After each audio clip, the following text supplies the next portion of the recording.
नमस्कार मित्रों, मैं राजेश्वर जायसवाल एक बार फिर से आपका स्वागत करता हूं द नीति में। आज हम फिर बात करेंगे मिस्टर अडानी की या अडानी समूह की।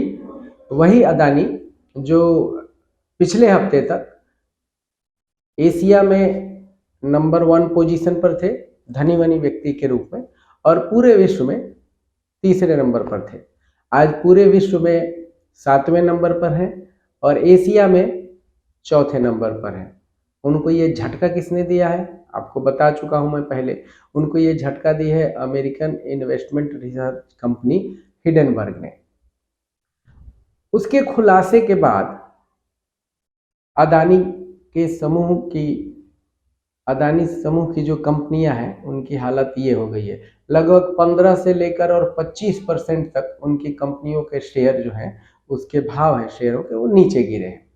हम बात कर रहे हैं दोस्तों, केवल अदानी की कंपनी की बात नहीं करेंगे और अदानी ने कितना कमाया वो सब भी बात ज़्यादा नहीं करेंगे। वैसे एक बात बताना चाहूँगा आपको कि पूरे विश्व में बहुत कम खुशनसीब ऐसे लोग होते हैं जिनकी कमाई इतनी अच्छी होती है। पता नहीं वो खर्च कितना करते हैं, टैक्स कितना देते हैं, नहीं मालूम है, लेकिन उनकी रोजाना की कमाई पिछले साल तक 1612 करोड़ रुपया प्रतिदिन थी। 1612 करोड़ रुपया, 1600 करोड़ रुपया। मजाक नहीं है। बहुत धनाढ्य लोग भी पूरे जीवन में इतना पैसा नहीं कमा पाते हैं। बहुत धनाढ्य लोग, किसी किसी राज्य में तो शायद बहुत ही कम लोग होंगे जिनके पास इतने पैसे होंगे। तो हम उसी पे बात करेंगे। और एक बात और है कि अदानी साहब देते क्या है देश को? नौकरियां देते हैं, लाखों लोग उनके यहाँ काम करते हैं, उनकी कंपनियों में काम करते हैं, बहुत मोटी तनख्वाह देते हैं, इसमें कोई शक नहीं है। लेकिन देश को एक चीज चाहिए जो सभी लोग देते हैं, हर आदमी देता है, चुकाता है, टैक्स। अदानी साहब कितना देते हैं इस पर भी हम चर्चा करेंगे। और यह चर्चा करेंगे दोस्तों कि वो कौन लोग हैं जो सर्वाधिक टैक्स देते हैं, या कंपनी वो कौन सी है जो सबसे ज्यादा टैक्स देती हैं। और इन कंपनियों की प्रतिष्ठा केवल इनकी कमाई के लिए नहीं होती है, बल्कि ये कितना टैक्स देती हैं देश को और उससे क्या होता है और ये जनता के लिए क्या करती हैं, इससे भी इन कंपनियों की प्रतिष्ठा बढ़ती है। तो दोस्तों इस लिस्ट में हम सबसे पहले जानेंगे कि कौन है। तो दोस्तों सबसे पहले इस लिस्ट में है टीसीएस, टाटा कंसल्टेंसी सर्विसेज। सबसे ऊपर है यह कंपनी। यह टाटा ग्रुप की कंपनी है और आईटी से रिलेटेड है। तो सबसे पहले जो नंबर है वह टीसीएस का है। दूसरे नंबर पर टाटा की एक दूसरी कंपनी है जो सुई से लेकर जहाज तक बनाती है, टाटा स्टील। जी हाँ, बहुत इज्जतदार और प्रतिष्ठित कंपनी है टाटा स्टील। यह दूसरे नंबर पर है।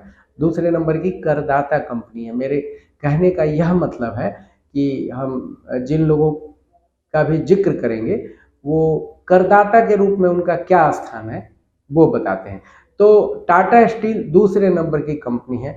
और एक और स्टील की कंपनी है जेएसडब्ल्यू स्टील, वो तीसरे नंबर पे है। जेएसडब्ल्यू स्टील तीसरे नंबर की कंपनी है जो सर्वाधिक कर देती है। उसके बाद एक बहुत ही प्रतिष्ठित कंपनी है जिस बच्चे से लेकर बुजुर्ग तक पर उस कंपनी की नज़र रहती है, उसकी सुरक्षा के लिए, जीवन की सुरक्षा के लिए। जी हाँ, उस कंपनी का नाम है एलआईसी, लाइफ इंश्योरेंस कॉर्पोरेशन। जी हाँ, एलआईसी कंपनी जो है वह चौथे नंबर की कंपनी है।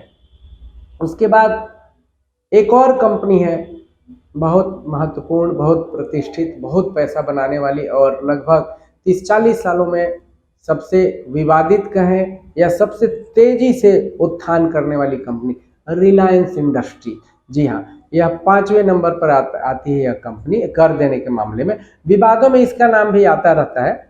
जैसे अदानी साहब का आजकल नाम चलता है, उसी तरह विवादों में रिलायंस इंडस्ट्री का भी नाम आता रहता है। कभी धीरू भाई का भी आता था, आजकल मुकेश भाई का आता है।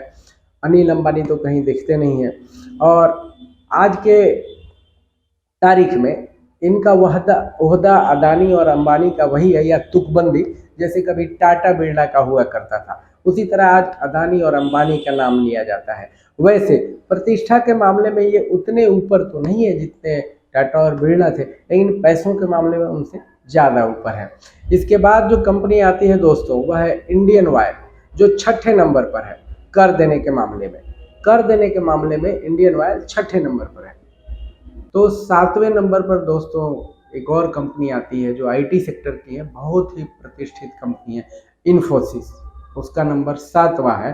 तो 8वें नंबर पर आती है जो सिगरेट से लेकर आटा तक बनाती है, चॉकलेट बनाती है, चिप्स बनाती है, ITC, Indian tobacco company. Hotel industry भी है इनके पास। तो ये 8वें नंबर पर है। और 9वें नंबर पर है दोस्तों हिंदुस्तान जिंक। हिंदुस्तान जिंक 9वें नंबर पर है। और 10वें नंबर पर है NTPC, national thermal power corporation, ये 10वें नंबर पर है। दोस्तों मैं ये बताना चाहता हूं कि इसमें इस 10 में अदानी साहब कहीं नहीं है। टैक्स देने के मामले में अदानी साहब इस 10 में कहीं नहीं है, जबकि पहले नंबर के धनी आदमी हैं, न केवल भारत में बल्कि एशिया में। विश्व में तीसरे नंबर के थे, अब 7वें पर आ गए हैं। एशिया में चौथे नंबर पर हैं, लेकिन वो टैक्स में 10वें नंबर पर भी नहीं है, 10 के अंदर नहीं है। पता नहीं क्यों नहीं है, ये एक्सपर्ट लोग बताएंगे।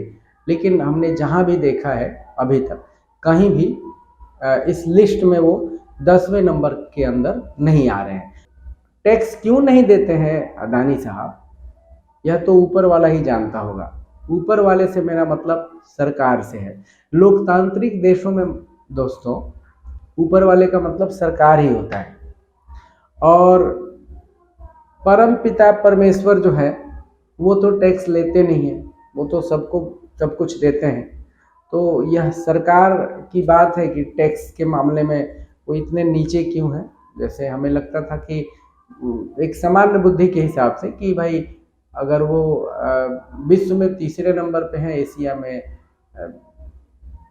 नंबर 1 पे थे, तो टैक्स के मामले में भारत में तो कम से कम नंबर 1 होना चाहिए। तो दोस्तों इसी के साथ आज की बातचीत समाप्त करते हैं। हमारी वीडियो अगर ठीक लगे तो इसको शेयर कीजिए, सब्सक्राइब कीजिए और अपनी राय भी दीजिए।